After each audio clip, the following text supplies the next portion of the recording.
पिछले क्लास में लोग पढ़े थे मैसूर के बारे में कि मैसूर के साथ जो युद्ध हुआ था वो 4 युद्ध हुआ था। ठीक है, आज हम लोग जो पढ़ेंगे मराठा के बारे में पढ़ेंगे कि मराठा के साथ क्या होता है।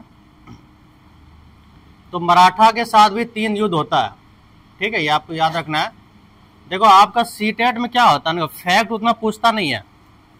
आपको जो इसमें जो लाइन दिया हुआ है वही एग्जाम में उसको स्टेटमेंट बनाता है, उससे वो क्वेश्चन पूछता है। इसीलिए सीटेट में आपको उतना फैक्ट से मतलब नहीं है कि कौन सा कब युद्ध हुआ था, ये नहीं पूछेगा। जो इसमें आपका जो लाइन दिया हुआ है, स्टेटमेंट दिया है, वही आपका क्वेश्चन बनाएगा। जान लीजिए, जैसे आपको दिखाएगा महाभियोग के बारे में, तो वो लाइन इसमें दिया हुआ था ना, तो वहां से वो क्वेश्चन बना लिया। यानी कि बुक में जो आपका स्टेटमेंट दिया हुआ है, जो भी लिखा हुआ है, उसी से वो क्वेश्चन बनाएगा। इसीलिए आपको बार बार बोल रहे हैं कि अगर आप लोग बुक सही से पढ़ लिए या नोट्स अगर सही से अगर देख लिए तो आपका क्वेश्चन लगभग सॉल्व हो जाएगा, लेकिन उसको बार बार आपको देखना पड़ेगा। ठीक है, मराठा से लड़ाई 18वीं शताब्दी के आखिर से कंपनी मराठों की ताकत को भी काबू और खत्म करने के बारे में सोचने लगी। ठीक है, और 1761 में पानीपत की तीसरी लड़ाई में हार के बाद दिल्ली से देश का शासन चलाने का मराठा का जो सपना था वो क्या हो गया, चूर चूर हो गया। उसका सपना यह था कि मुगल जो साम्राज्य था वो तो खत्म हो गया, औरंगजेब की मृत्यु के बाद ही वो मुगल साम्राज्य खत्म हो गया। तो मराठा का सपना यही था कि जब मुगल साम्राज्य खत्म हो गया है तो दिल्ली पर अब शासन कौन करेगा, मराठा। ठीक है, तो उसका सपना यह था।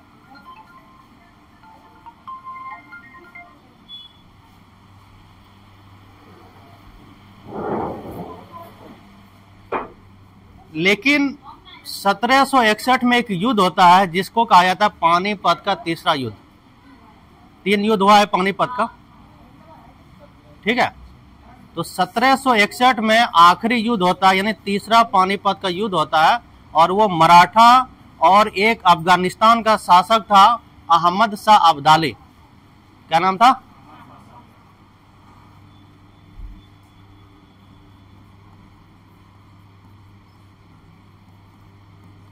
पानीपत का तीसरा युद्ध 1761, और इसमें जो हुआ था ये एक अहमद शाह अब्दाली और इधर था मराठा शासक। और ये अहमद शाह अब्दाली जो था ये बेसिकली अफगानिस्तान का था। कहाँ का था? और इस युद्ध में जो है मराठा हार जाता है। मराठा क्या होता है, हार जाता है। और उसका जो सपना था कि दिल्ली पर राज करेंगे, तो वही सपना उसका क्या होता है, चूर चूर हो जाता है। वही इसमें लिखा हुआ है कि उसका जो सपना था वो क्या होता है, चूर चूर हो जाता है। और उसके बाद जो मराठा हारता है, फिर जो मराठा राज होता है वो कई भागों में बढ़ जाता है। जो मराठा पूरा राज साम्राज्य होता है ना, वो कई भागों में बढ़ जाता है। और वो कौन कौन सा भाग होता है, वो एक सिंधिया बन जाता है, होलकर, गायकवाड़ और भोंसले। तो ये 4 राज्यों में वो बढ़ जाता है मराठा जो साम्राज्य था। ये आपको याद रखना है, एक आपका सिंधिया, होलकर, गायकवाड़ और भोंसले। तो ये 4 राजवंशों में ये चला जाता है। और ये सारे सरदार एक पेशवा सर्वोच्च मंत्री के अंतर्गत एक कॉन्फेडरेसी यानी कि राजमंडल के सदस्य थे। यानी कि जो सबसे हेड होता था उसको कहा जाता था पेशवा। जैसे अभी जो मंत्रिमंडल जो बनता है, अभी जो सरकार चलती है, तो मंत्रिमंडल का जो हेड होता है उसको कहा जाता है प्रधानमंत्री। क्या बोलता है? और राज्य स्तर पर उसको बोला जाता है मुख्यमंत्री। तो उसी तरह जो उसका जो राजवंश चलता था, उसका जो सबसे हेड होता था, जो सर्वोच्च अधिकारी होता था, उसको कहा जाता था पेशवा। क्या बोला था? पेशवा बोला था। इसीलिए जो नाम वो लिखता है उसके आगे देखना वो पेशवा लिखता है, पेशवा बाजीराव या पेशवा छत्रपति, ऐसे वो लिखता है। ठीक है, तो सबसे उसका जो सर्वोच्च मंत्री था उसका नाम था पेशवा या सरदार इसको बोलते हैं। पेशवा इस राजमंडल का सैनिक और प्रशासकीय प्रमुख होता था। जो पेशवा होता था वो सैनिक का भी और जो शासन चलता था उसका भी, दोनों का वो प्रमुख होता था। और वो कहाँ रहता था? पुणे में रहता था। महादजी सिंधिया और नाना फडणवीस 18वीं सदी के आखिर के दो प्रसिद्ध मराठा योद्धा और राजनीतिज्ञ थे। तो ये दोनों आपको नाम याद रखना है, एक महादजी सिंधिया और एक आपका नाना फडणवीस। इसको फडणवीस का अलग है, लेकिन ये फडणवीस होता है, ठीक है। कहीं कहीं ये फडणवीस लिखा हुआ है, तो इसको देख लेना।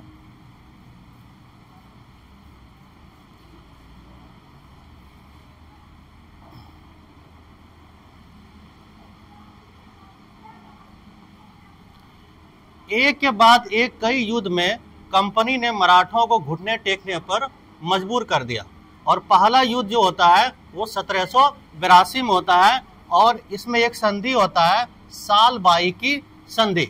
और इसी के साथ जो पहला जो मराठा युद्ध होता है वो खत्म हो जाता है। तो पहला जो मराठा युद्ध होता है वो आपका 1782 में होता है, और इसमें एक संधि होता है, वो होता है साल बाई की संधि। और इसी संधि के साथ जो पहला जो मराठा युद्ध होता है वो खत्म हो जाता है।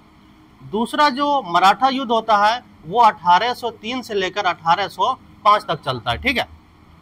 पहला तो हो गया 1782, और दूसरा जो आपका हो गया वो 1803 से लेकर 1805 तक, ठीक है। इसका नतीजा ये हुआ कि उड़ीसा और यमुना के उत्तर में स्थित आगरा और दिल्ली सहित कई भूभाग अंग्रेजों के कब्जे में आ गया। देखो, जब मुगल सम्राट जब भारत से खत्म हो गया, जब औरंगजेब की मृत्यु हुई उसके बाद, तो मराठा जो था वो सबसे ताकतवर साम्राज्य था उस समय। जो राजवंश बन गया था मराठा, उसने दिल्ली तक, देख रहे ना, आगरा और दिल्ली तक उसने वहां कब्जा कर रखा था मराठा ने। और उसका सपना यही था कि हमको दिल्ली पर शासन करना है, लेकिन वो खत्म हो जाता। तो आगरा और दिल्ली सहित कई भूभाग अंग्रेजों के कब्जे में आ गए।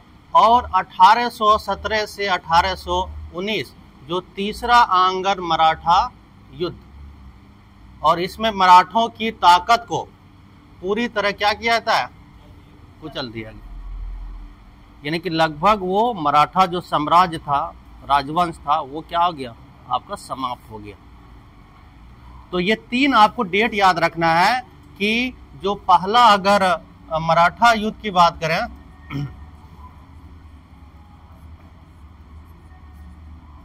तो वो आपको 1782, ठीक है। दूसरा अगर मराठा युद्ध की बात किया जाए तो 1803 से लेकर 1805 तक। और तीसरा जो आपका युद्ध था वो आपका 1817, ठीक है, 1817 से 1819। तो ये आपको याद रखना है कि इसको नोट करना तो कर सकते हैं, ठीक है, कहीं साइड में कॉपी में। ये सब फैक्ट वाला चीज हो गया ना, तो ये आपको याद भी नहीं रहेगा 2 दिन के बाद, तो इसको कहीं नोट डाउन कर लीजिए। या तो वीडियो देखते तो उसमें तो आप, लेकिन घर में होता भी नहीं है, ये बात भी सही है।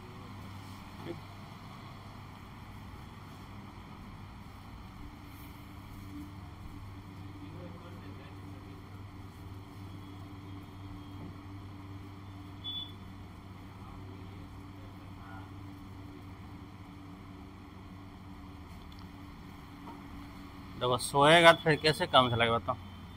एग्जाम देना है।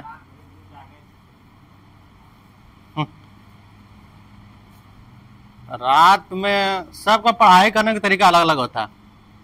कोई रात में पढ़ाई करता है, कोई रात में जल्दी सोता है, सुबह जल्दी उठ जाता है। तो जिसका जो मर्जी है।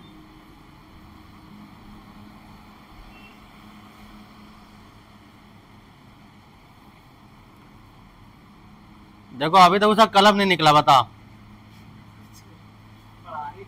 और आप लोग बोलते हैं कि सर आप 1.25 घंटा पढ़ाते, कैसे होगा?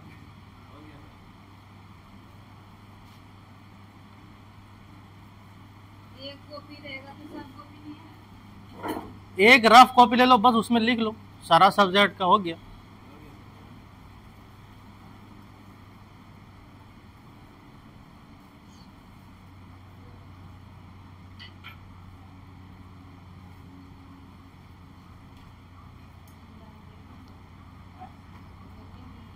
हाँ, तो उसके बाद क्या हुआ कि जो आखिरी जो मराठा युद्ध होता है 1817 से 1819 तक, पूरी तरीके से जो मराठा राजवंश था वो खत्म हो जाता है और ऐसा हाल हो जाता है कि उनका पेंशन पे गुजारा शुरू हो जाता है। जब 1857 का विद्रोह आपको पढ़ाए थे, उसमें एक नाम लिए थे नाना साहेब का, याद है आपको नाना साहेब? तो नाना साहेब क्या था, वो बेसिकली मराठा साम्राज्य से ही वो आते थे, पेशवा नाना साहेब उसको बोला जाता है। और जब उसको पेंशन नहीं दिया जा रहा था तो इसलिए वो विद्रोह कर रहा था कि वो पेंशन क्यों नहीं मिल रहा है। उसमें जो राजा महाराजा का जो भी होता था, उसका वंश जो होता था, उस वंश को अंग्रेज उसको पेंशन देता था। जैसे मुगल साम्राज्य, तो मुगल साम्राज्य में जो उसका वंश चला आ रहा था, ठीक है, वो वंश को वो क्या देता था, जैसे सरकार। अभी तो ये पेंशन आपको हटा दिया है, लेकिन 10-15 साल पहले जो था कि भाई अगर कोई गवर्नमेंट टीचर है या केंद्रीय अधिकारी है या सरकारी नौकरी में कोई है, तो रिटायर होने के बाद उसको क्या मिलता था, पेंशन मिलता था। और फिर अगर उसकी मृत्यु होती थी तो उसकी जो वाइफ होती थी उसको ही मिलता था क्या, लेकिन अभी वो सिस्टम हटा दिया। तो यहाँ पर है कि पूरी तरह कुचल दिया और पेशवा को पुणे से हटाकर कहाँ भेज दिया, कानपुर के पास बिठूर पेंशन पर भेज दिया गया। अब विंध्य के दक्षिण में स्थित पूरे भूभाग पर किसका नियंत्रण हो गया, कंपनी का नियंत्रण हो गया। यानी अगर हम बात करें तो यहाँ से तो था ही, अब ये पूरा जो था ये भी उसका कब्जे में आ गया, ठीक है, क्योंकि मराठा बेसिकली यहाँ तक था और यहाँ आगरा दिल्ली यहाँ पे है, पता है आपको है, ठीक है। तो ये पूरा जो है आधा जो था ये किसके हिस्से में आ गया, कंपनी के हिस्से में। ये 1819 तक बता रहे हैं आप, 1819 तक। अभी 1800 अभी 57 बाकी अभी है।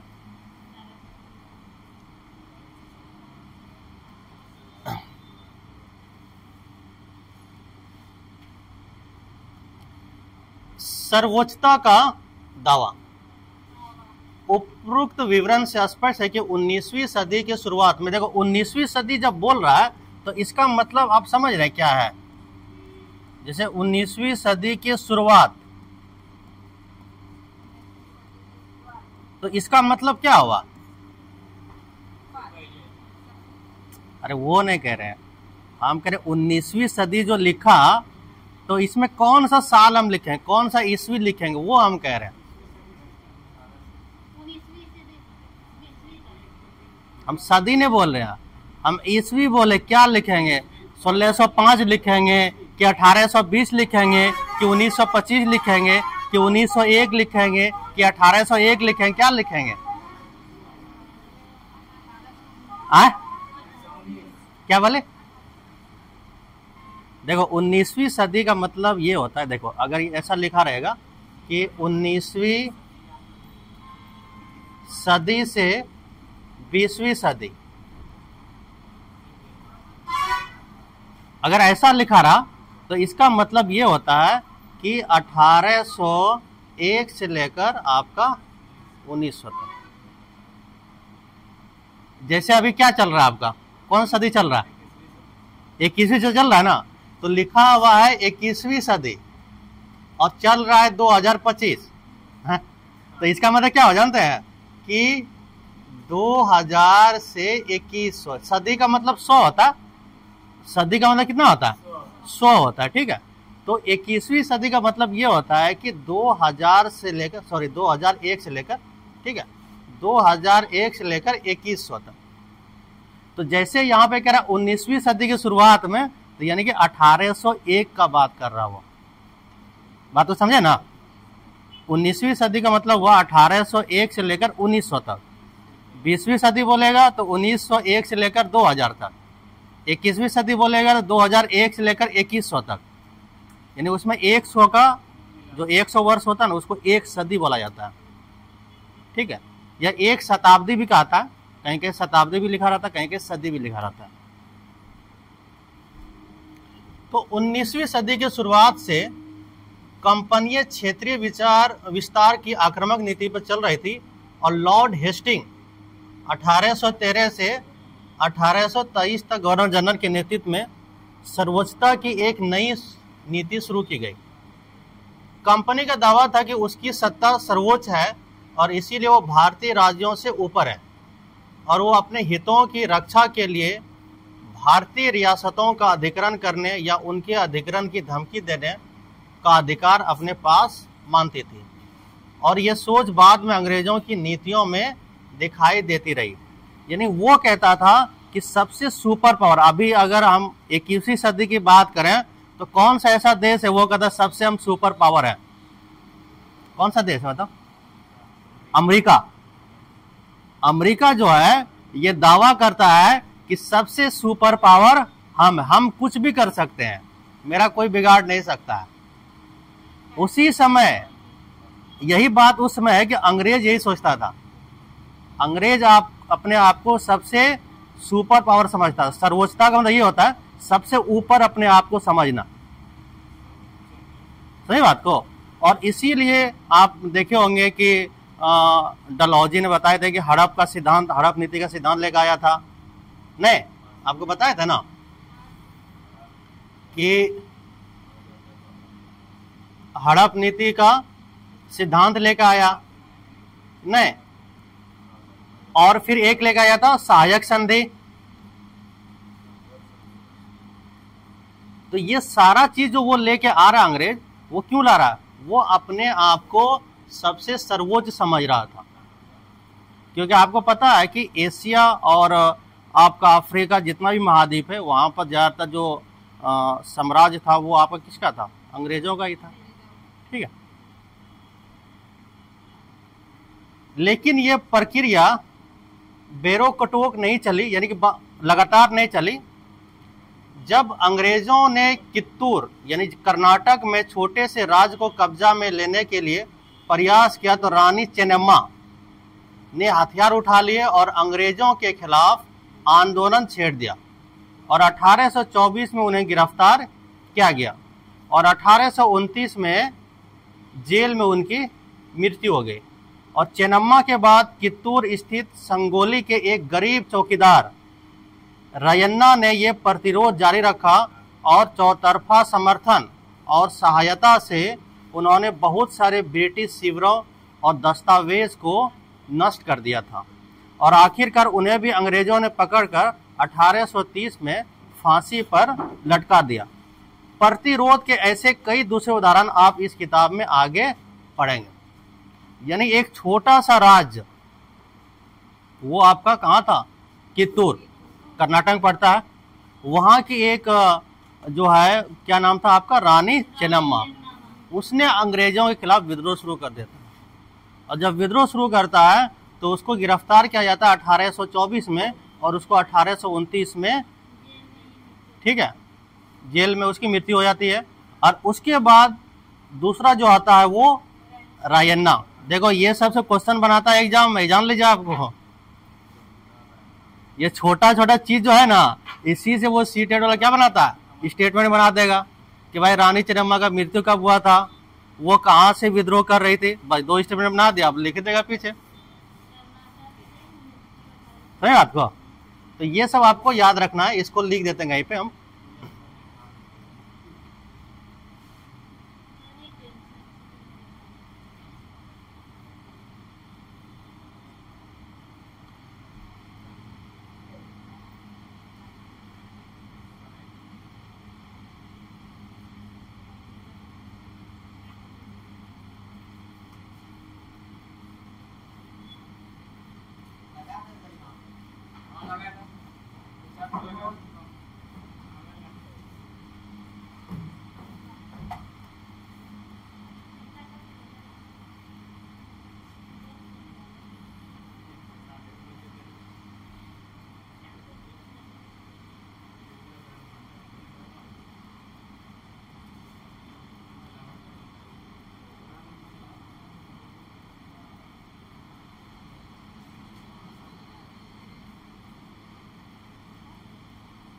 देखिए आप लोग जितना जल्दी लिखिएगा, जितना जल्दी ये चैप्टर कंप्लीट होगा। आप लोग लेट कीजिएगा तो फिर लेट ही होगा।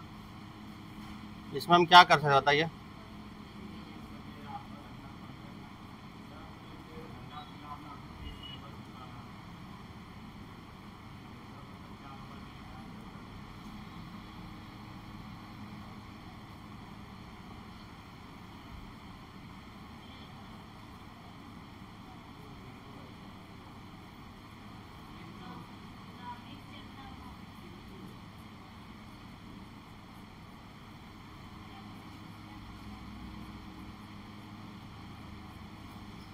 यहाँ पे लिखा हुआ है, यहाँ लिखा हुआ है। अच्छा अच्छा ठीक है।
देखो सीटेट वाला जो होता है ना, बड़ी चालाक होता है। यहाँ पे जानते हैं ना, इसमें क्या लिखा है, 1829 में जेल में मृत्यु हो गई। इसी को वो बदल देगा। इसको बोला, इसको फांसी दे दिया, और इसको लिख देगा कि इसका जेल में मृत्यु हो गया। खत्म। सीटेट वाला बड़ी चालाक है, बहुत ज्यादा। वो स्टेटमेंट बदलने में बहुत माहिर होता है, ये जान लीजिए। इसीलिए आपको हर पॉइंट को याद रखना है।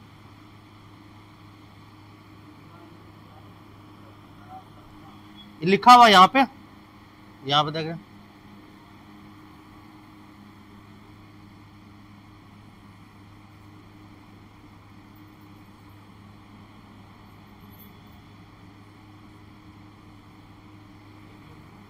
इसमें सारा लिखा हुआ, वही लिखे हम, देख लीजिए।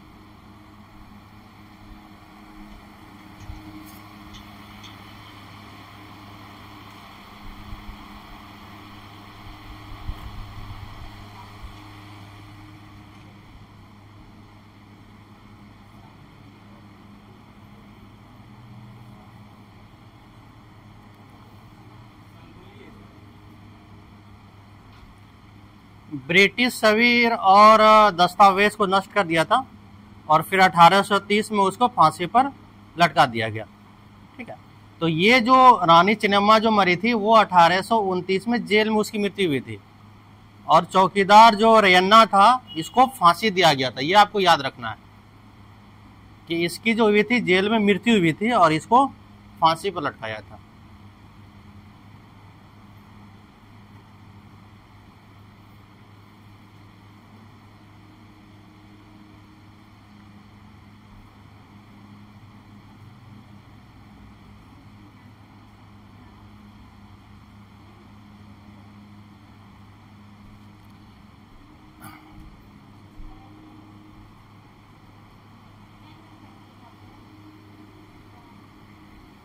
हो गया।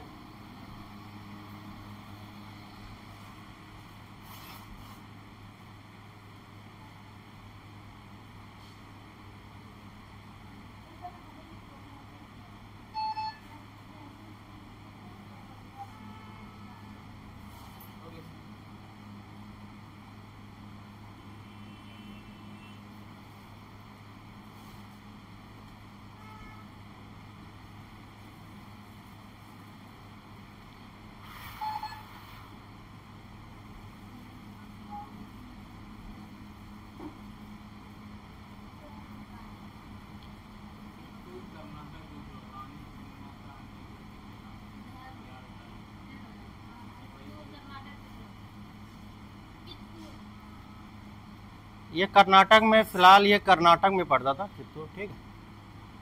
अब वहाँ पे कर्नाटक नहीं लिखेगा, वहाँ उड़ीसा लिख देगा, तमिलनाडु लिख देगा, केरल लिख देगा। ऐसे वो स्टेटमेंट इस तरह बनाता है।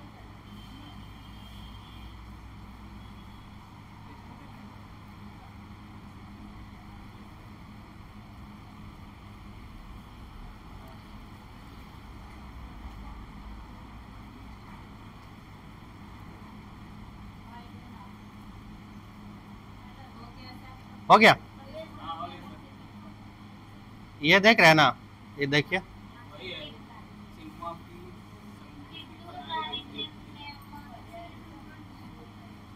ये बनाया गया है, स्मृति बनाया गया है।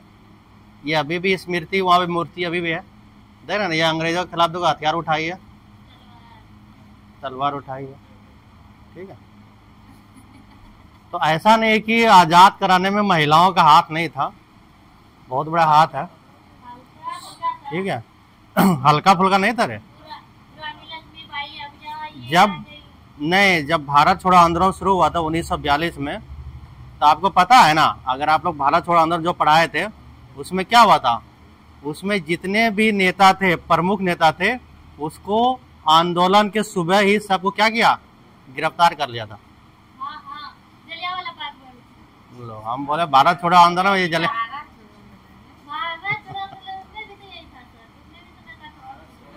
हम जो बात कर रहे हैं उसको समझो, तुम दूसरा। हम बोले भारत छोड़ो आंदोलन जो शुरू हुआ था ना 1942 में, तो उसमें जितना जो प्रमुख नेता था, जो बड़े बड़े नेता था, उसको सुबह ही सबको क्या किया, गिरफ्तार करके जेल में भेज दिया। अरे नहीं कि एक ही जेल में, किसी को महाराष्ट्र में, किसी को पटना में, किसी को दिल्ली में, कहीं किसी अलग अलग जेल में उसको डाले, ताकि फिर आपस में मिलकर विद्रोह न कर सके। लेकिन उस आंदोलन को चलाया कौन, उस आंदोलन को चलाया जो आम जनता था, आम पब्लिक था, वही चलाता है। और एक नाम आता है उषा मेहता, नाम सुने आप लोग?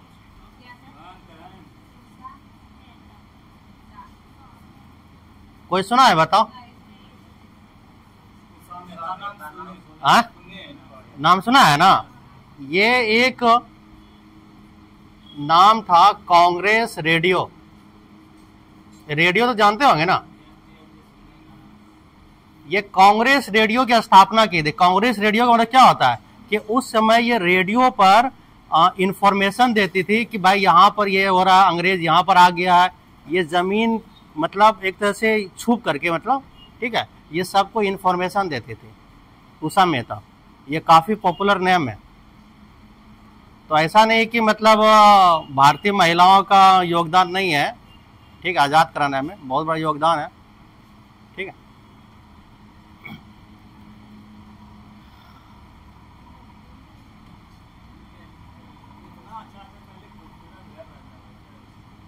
अठारह 1830 के दशक के अंत में ईस्ट इंडिया कंपनी रूस के प्रभाव से बहुत डरी हुई थी और कंपनी को भय था कि कहीं रूस का प्रभाव पूरे एशिया में फैलकर उत्तर पश्चिम से भारत को भी अपनी चपेट में ना ले ले, ठीक है। और इसी डर के चलते अंग्रेज अब उत्तर पश्चिम भारत पर भी अपना नियंत्रण स्थापित करना, उत्तर पश्चिम मतलब ये हुआ, ये आपका उत्तर हो गया और ये आपका पश्चिम इधर हो गया, यानी कि बेसिकली ये वाला क्षेत्र जो है, ठीक है, ये वाला उसको कब्जाना चाह रहा था। यानी कि आपका इधर आ गया, किधर, पंजाब आ गया, पंजाब, ठीक है। अब वो पंजाब को चाहता था कि ये वाला जो क्षेत्र बचा हुआ है इसको कैसे कब्जा कर ले। तो आगे जो वो युद्ध करता है वो सिख के साथ करता है, मराठा के साथ तो हो गया उसका, आगे जो वो युद्ध करेगा ना वो सिखों के साथ करेगा, ठीक है। और ये वाला जो क्षेत्र है इसको भी वो कब्जा कर लेता है। तो यहां तक तो वो कब्जा कर ही लिया था, अब इसको भी वो कर लेगा। तो वही इसमें कह रहा है कि उत्तर पश्चिम भारत पर भी अपना नियंत्रण स्थापित करना चाहता था। और 1838 से 1842 के बीच अफगानिस्तान के साथ एक लंबी लड़ाई लड़ी और वहां अप्रत्यक्ष कंपनी शासन स्थापित कर लिया, यानी उसने लगभग अफगानिस्तान को भी जीत लिया था, ठीक है। 1843 में सिंध भी, सिंध यानी एक जगह का नाम है, एक क्षेत्र का नाम है, जो बेसिकली अभी जो आपका सिंध वाला जो क्षेत्र है ना वो आपका पाकिस्तान में पड़ता है, ठीक है। तो आप जानते हैं कि जो पाकिस्तान जो अभी जिसको हम कहते हैं कि वो शामिल कहाँ था, भारत में शामिल था ना, ठीक है। तो सिंध भी कब्जे में आ गया और इसके बाद पंजाब की बारी आई। पहले अफगानिस्तान, उसके बाद सिंध और उसके बाद अब कहाँ, पंजाब।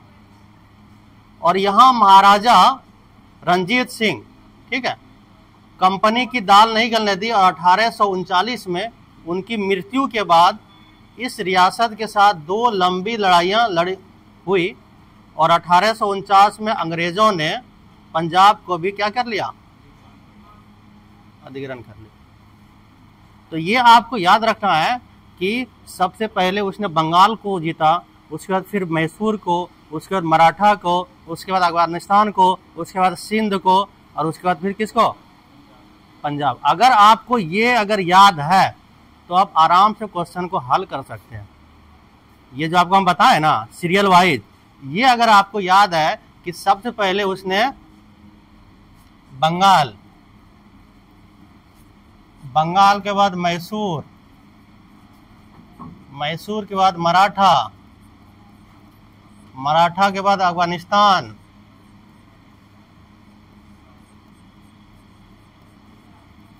अफगानिस्तान के बाद सिंध और सिंध के बाद आ जाता आपका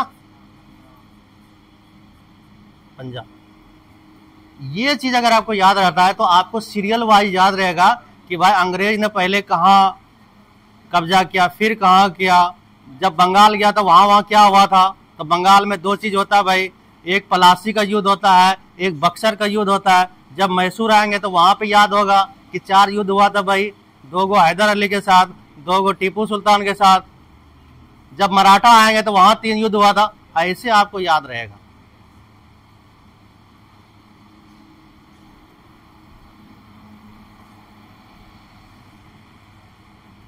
दिख रहा है। सबसे पहले बंगाल है, ठीक है, फिर मैसूर है, मराठा है, अभी तो पढ़ा है तुरंत, अफगानिस्तान, सिंध, पंजाब।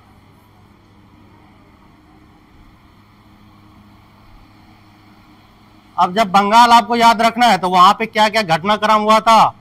सिराजुद्दौला था, मीर कासिम था, मीर जाफर था, पलासी का युद्ध था, बक्सर का युद्ध था, दीवान मिल गया था, क्या रहे। तो ये सारा चीज आपको याद रहेगा।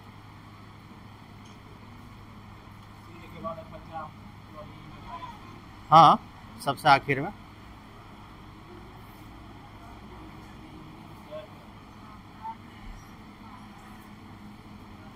तो ये आपको सीरियल वाइज थोड़ा सा याद रखना है। अब हम बंगाल पढ़ेंगे तो बंगाल में कौन कौन सा घटनाक्रम हुआ था वो आपको याद रह जाएगा। मैसूर में कौन कौन घटनाक्रम हुआ था वो आपको याद रह जाएगा। मराठा में क्या हुआ था वो आपको याद रह जाएगा। इस तरह याद हो जाएगा।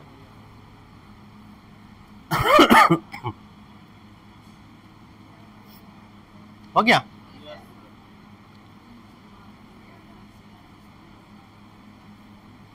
उसके बाद जो आपको बताए थे विलय की नीति और इसको हड़प नीति भी कहा जाता है, ये आपको याद रखना है, ठीक है।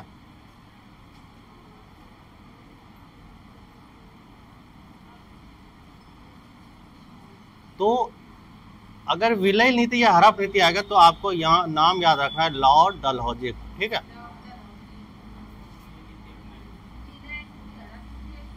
हाँ, एक ही है। विलय का मतलब होता है उसको मिला लेना, हड़प होता है हड़प लेना, छीन लेना, ये होता है। और आपको बताए थे कि जिसका कोई संतान नहीं होता था, बेटा नहीं होता था, उसी राजवंश को ये इस नीति के तहत उसको हड़पता था, विलय करता था।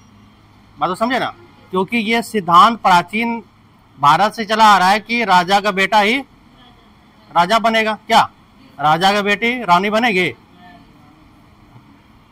एक उदाहरण आपको याद रखना है, रजिया सुल्तान। रजिया सुल्तान नाम सुने आप लोग। जब हम लोग दिल्ली सल्तनत पढ़ेंगे ना तो वहां पे रजिया सुल्तान का नाम आएगी। वो बेसिकली इल्तुतमिश जो थी उसकी वो बेटी थी। तो रजिया सुल्तान से पहले उसका जो बेटा होता है, इल्तुतमिश का बेटा जो होता है, उसको वो पहले शासक बनता है, लेकिन वो उतना शासक के लायक वो नहीं था। तो मजबूरी में फिर वो कौन बनती है? रजिया सुल्तान बनती है। तो उसको भी वो पचा नहीं पाता है, क्योंकि भाई पूरा जो साम्राज्य है वो पुरुषों का है, पुरुष प्रधान जिसको बोल सकते हैं।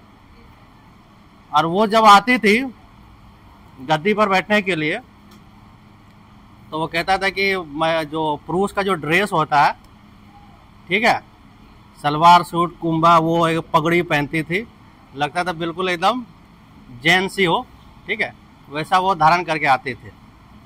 तो 2-4 साल वो राज की थी, ज़्यादा नहीं की थी, फिर उसका मर्डर कर देता है। हम लोग पढ़ेंगे दिल्ली सल्तनत में, ठीक है। तो विलय नीति और हड़प नीति जो है वो आपका लॉर्ड डलहौजी ने शुरुआत किया था, ठीक है। और ये भारत का आपका जो है गवर्नर था, ठीक है, भारत का गवर्नर जनरल था।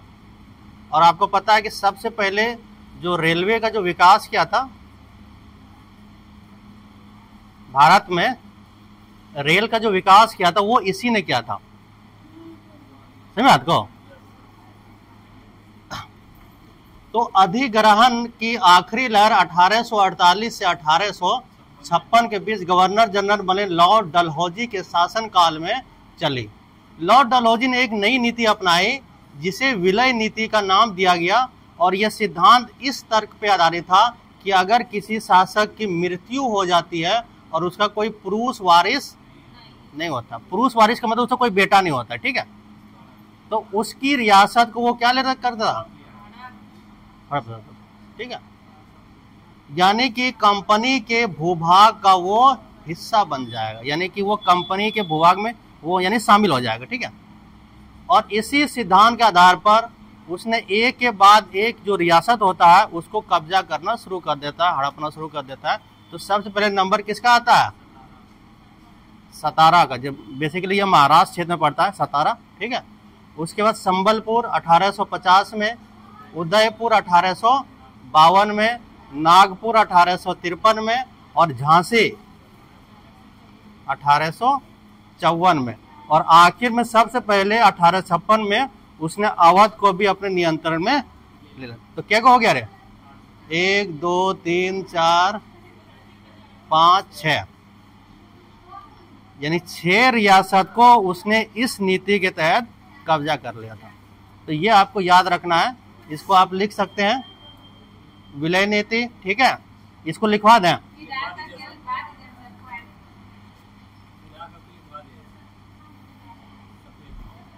लिखवा देते हैं, ठीक है, यहीं पे लिखवा देते हैं।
सुने ना, 2 मिनट आप लोग, 2 मिनट आप लोग बाहर बैठे ना, 2 मिनट से खत्म हो गया।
उदयपुर, यहाँ पे लिखा हुआ सतारा, संबलपुर, उदयपुर, नागपुर, झांसी और अवध।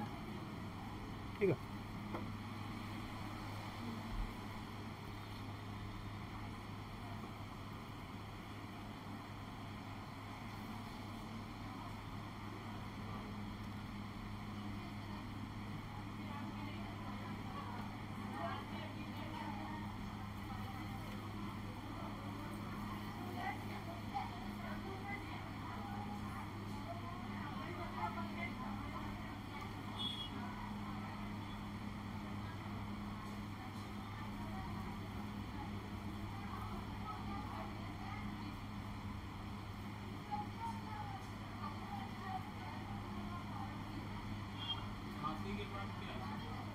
अवध,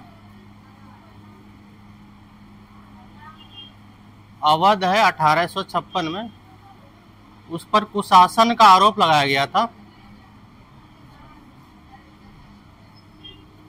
यानी कि सही से शासन वो चला नहीं पा रहा है।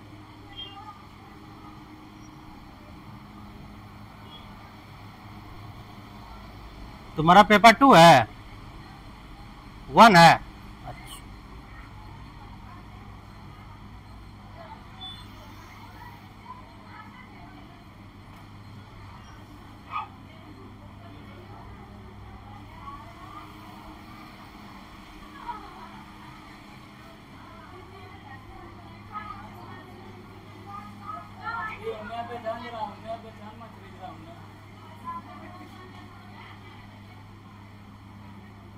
हो गया।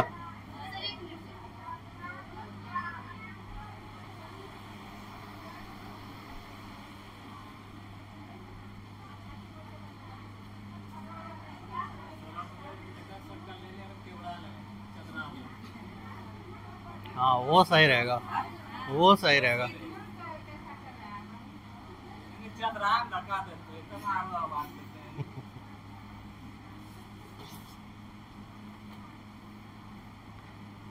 अरे ये खत्म हो जाएगा, बस 10 मिनट में खत्म हो जाएगा।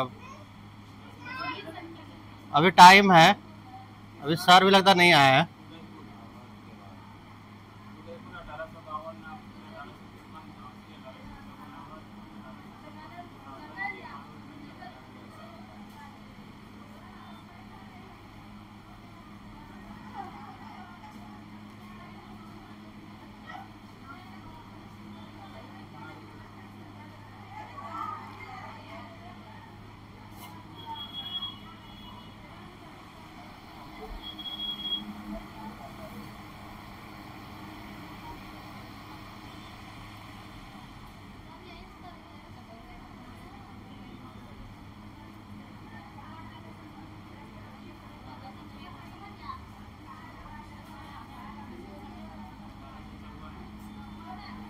यहाँ लिखा हुआ है, यहाँ लिखा हुआ है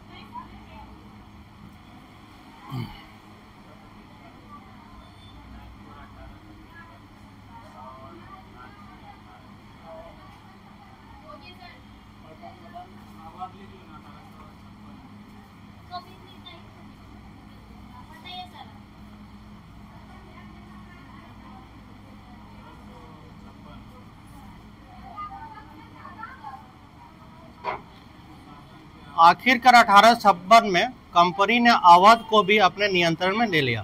ठीक है, और अंग्रेजों ने एक नया तर्क दिया और कहा कि वे अवध की जनता को नवाब के कुशासन से आज़ाद कराने के लिए कर्तव्य से बंधे हुए हैं, इसीलिए वे अवध पर कब्जा करने को मजबूर है। यानी कि आरोप लगा दिया कि भाई जो अवध का शासक है वो सही से शासन चला नहीं पा रहा। ठीक है, तो इसके लिए उसने अपने कब्जे में ले लिया।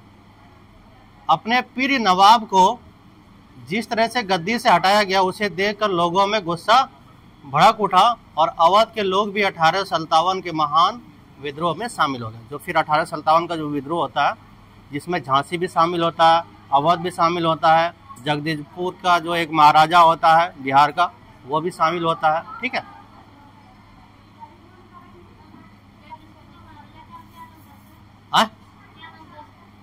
किसका रे? वीर कुंवर था ना, ये देख लीजिए।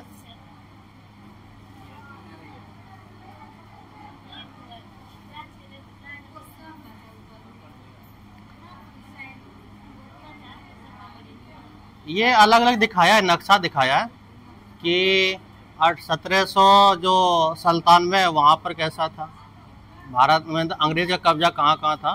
ठीक है, ये 1797 का है कि ये देख रहे हैं ना,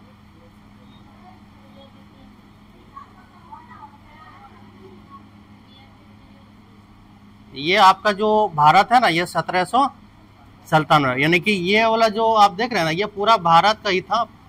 और ये पीला वाला जो देख रहे हैं ना, ये आपका अंग्रेज, ये अंग्रेज द्वारा जो क्षेत्र कब्जा किया था ना, वो ये क्षेत्र था। 1797 की बात कर रहा है। ठीक है, जहां पर आपका बंगाल भी शामिल है। ठीक है, और फिर 1840 में, तो 1840 आते आते उसने मैसूर को भी कब्जा कर लेता है, मराठा को भी कब्जा कर लेता है। ठीक है, तो देख रहे हैं ना, उसका क्षेत्र आगरा, दिल्ली, ये सब जो क्षेत्र है वो पूरा पूरा कब्जा कर लेता। देख रहे हैं ना, ये देख लीजिए। और फिर हम जब नीचे आते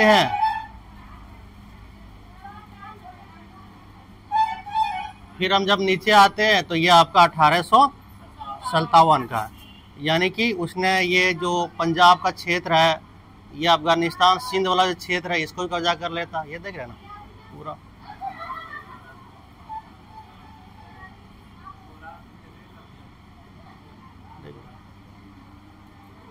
ठीक,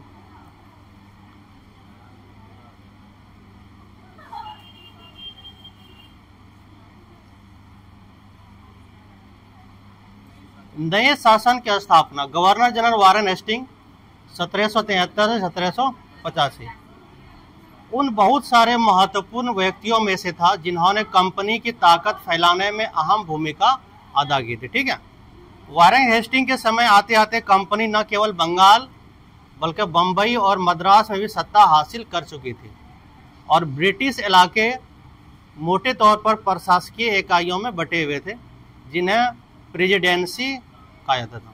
तो उसमें 3 जहां से उसका प्रशासन चलता था, ठीक है, उसको कहा जाता था प्रेसिडेंसी। ठीक है, तो उस समय, अरे मेरे पास मोबाइल है, हम भी टाइम देख रहे हैं। ठीक है सर, आ गए आप लोग? तो पढ़ाया कौन, बताइए? तो उस समय 3 प्रेसिडेंसी था, एक आपका बंगाल, मद्रास और बम्बई, यानी कि 3 जगह से वो शासन करता था। अगर हम मैप को देखें तो आपका एक तो ये बंगाल हो गया यहाँ से, ठीक है, मैप से थोड़ा याद रहेगा, ये आपका बंगाल हो गया, एक आपका मद्रास हो गया ये वाला क्षेत्र, और एक बम्बई हो गया। यानी कि यहाँ से उसने अपना प्रशासकीय केंद्र बनाया था। यहाँ पे आपका बंगाल हो गया, ठीक है, यहाँ बम्बई हो गया, और ये आपका मद्रास हो गया। ठीक है,